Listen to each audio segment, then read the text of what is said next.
O editor de texto de Moodle é un editor web.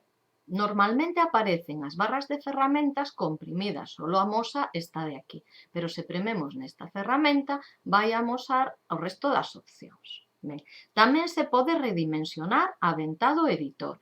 Premendo co botón esquerdo do rato e sen soltalo, o movemos á dereita ou esquerda, ata que acadar o tamaño que desexamos.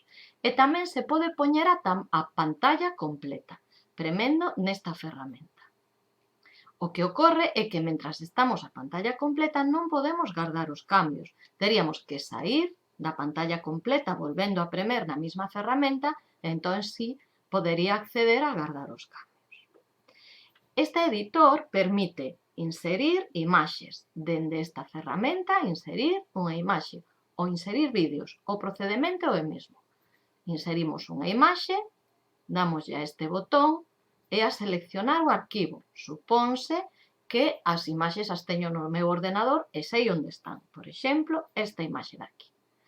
Póñolle como a vou a guardar.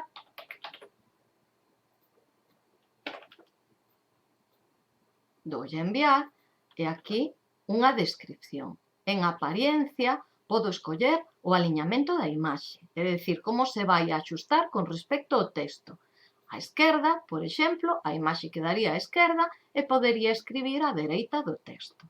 E tamén é importante ás veces poñer un borde ou un marxe para que o texto non quede tan pegadiño á imaxe. Daríamos a inserir e xa estaría a miña imaxe insertada e ademais podería escribir aquí a carón dela.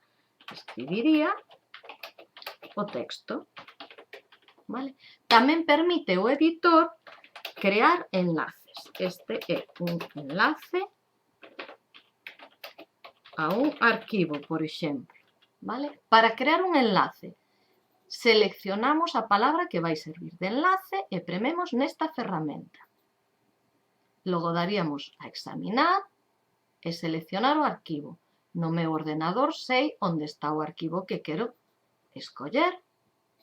Doulle a abrir, aquí poñolle un nome, vale, calquera.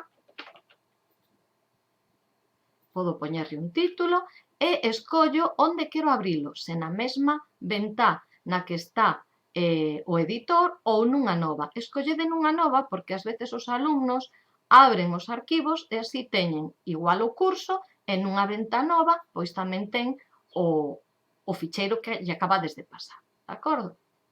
Doulle a inserir e xa teño o meu enlace ao arquivo.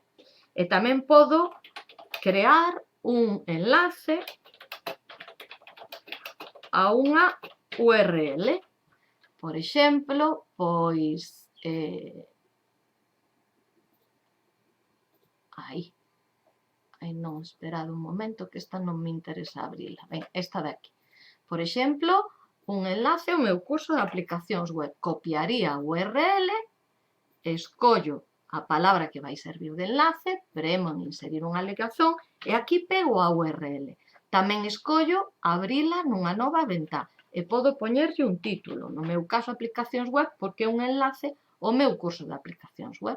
Daríalle a inserir e listo.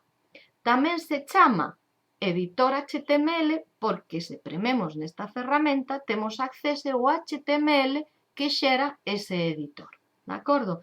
Aquí poderíamos incluir HTML, se sabemos un pouquiño desto, para modificar o aspecto da páxina, do contido do editor. Estas son as funcións máis importantes. Tamén resulta moi útil o das listas, vale? Pero se temos en conta que non é diferencia con respecto a un editor de texto normal, pois creo que isto non o vou explicar aquí. Veña, ánimo e o toro.